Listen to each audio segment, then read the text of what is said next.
మిత్రులారా నమస్కారం. ఈ ప్రపంచంలో ప్రతి మనిషి మనలాగే ఊహించుకున్నాడు. నేను చాలా కష్టపడుతున్నాను. ఇతరులు అందరూ సంతోషంగా ఉన్నారు అని. దీనిని ఒక కథ ద్వారా మనం విందాం. ఒక ఊరిలో ఒక వ్యక్తి ఇలాగే అనుకున్నాడు. ఒకరోజు అతను దేవుడిని ప్రార్థించాడు. స్వామీ, ఈ ప్రపంచంలో చాలామంది ఉన్నారు. ప్రతి ఒక్కరికీ ఒక్కో రకమైన కష్టం ఉండవచ్చు. నేను ఒప్పుకుంటాను. అయినప్పటికీ నా కష్టం కొంచెం ఎక్కువగా ఉన్నట్లు అనిపిస్తుంది. అందువల్ల మీరు నాకు ఒక చిన్న సహాయం చేస్తే చాలు. అది వేరేమీ కాదు. నా దగ్గర ఉన్న బాధలను మరొకరికి ఇచ్చేయండి. వారి దగ్గర ఉన్న బాధలను నాకు మార్చి ఇవ్వండి అని విన్నవించాడు. ఆ రోజు రాత్రే అతనికి ఒక కల వచ్చింది. ఆకాశం నుండి ఒక స్వరం వినిపించింది. అది ఏమి చెప్పిందో తెలుసా? ఓ జనులారా, అందరూ తమ తమ కష్టాలను ఒక సంచిలో వేసుకుని తీసుకోండి. అలా తీసుకుని నేరుగా ఈ ఊరి సరిహద్దులో ఉన్న గుడికి వచ్చి చేరండి అని ఆ స్వరం చెప్పింది. ఆహా!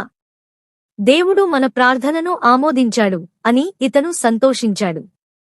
వెంటనే తన దగ్గర ఉన్న కష్టాన్నంతా ఒక గోనె సంచిలో వేసుకుని తీసుకున్నాడు. ఇంటిని మూసి బయటకు వచ్చాడు. వీధిలో నడుస్తున్నాడు. అక్కడ చూస్తే చాలామంది ఒక్కో సంచిని మోసుకుని గుడికి వెళుతున్నారు. కొందరు మూట కట్టి తలపై మోసుకుని వెళుతున్నారు. ఇతను చూశాడు. ఇతనికి చాలా ఆశ్చర్యంగా అనిపించింది. ఎందుకంటే అందరూ పట్టుకున్న సంచులు ఇతని సంచి కంటే పెద్దవిగా ఉన్నాయి. ఇతని సంచి మాత్రమే ఉన్న వాటిలో చిన్నది. ఇప్పుడు అతను మళ్లీ దేవుడిని ప్రార్థించాడు. దేవుడా, ఇప్పుడున్న పరిస్థితిని చూస్తే నా దగ్గర ఉన్న సంచే పర్వాలేదు అనిపిస్తుంది. అందువల్ల వేరే వారి సంచిని దేనిని మార్చవద్దు. నాదే పర్వాలేదు. ఈ సంచితో తిరిగి ఇంటికి వెళితే చాలు అని మనసులో అనుకోవడం మొదలుపెట్టాడు. అందరూ గుడికి చేరుకున్నారు. గుడిలో ఆ స్వరం మళ్లీ వినిపించింది. అందరూ తమ తమ సంచులను గోడకు ఉన్న కొక్కేనికి వేలాడదీయండి. కొంచెం సమయం తరువాత అకస్మాత్తుగా దీపాలు ఆరిపోతాయి. గంట మోగించబడుతుంది. ఆ సమయంలో చీకటిలో మీకు కావలసిన సంచిని మీరు మార్చుకుని తీసుకోవచ్చు. వెలుతురు ఉన్నప్పుడే మీకు నచ్చిన సంచిని ఎంచుకోవచ్చు.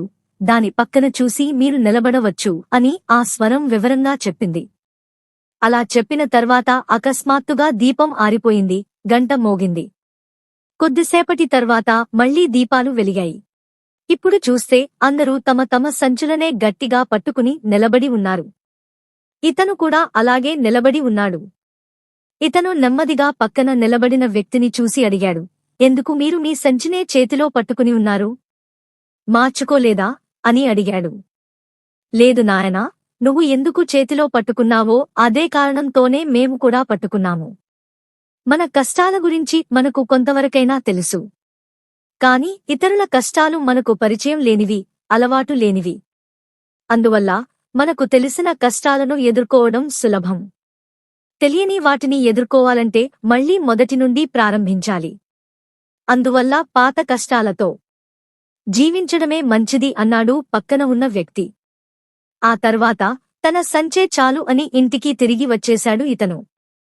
సారాంశం: అందువల్ల మన దగ్గర ఉన్న కష్టాలే పెద్దవి. వాటిని ఇంకొకరికి ఇచ్చి మార్చుకోవచ్చని అనుకోవడం తప్పు. ఈ భూమిపై మనకంటే ఎన్నో రెట్లు ఎక్కువ కష్టాలు ఉన్నవారు ఉన్నారు అని గ్రహించి సంతోషంగా బ్రతకడం నేర్చుకోవాలి. హాస్యం కోసం పిట్టకథ. ఇదే విధంగా మరొక సంఘటన.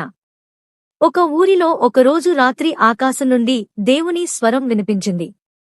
ఈ ఊరిలో ఉన్న ప్రజలందరూ కొంచెం వినండి. మీకు ఒక సందేశం. ఇక్కడ ఉన్న ప్రజలలో కొంచెం కూడా కష్టం లేని వ్యక్తి ఎవరో నాకు తెలియాలి. అందువల్ల అందరూ తమ తమ కష్టాలను ఒక సంచిలో వేసుకుని గుడికి రండి అన్నాడు దేవుడు. వెంటనే అందరూ వరుసగా వస్తున్నారు. అందరి చేతుల్లో సంచులు ఉన్నాయి. చిన్నవి, పెద్దవి రకరకాలుగా ఉన్నాయి.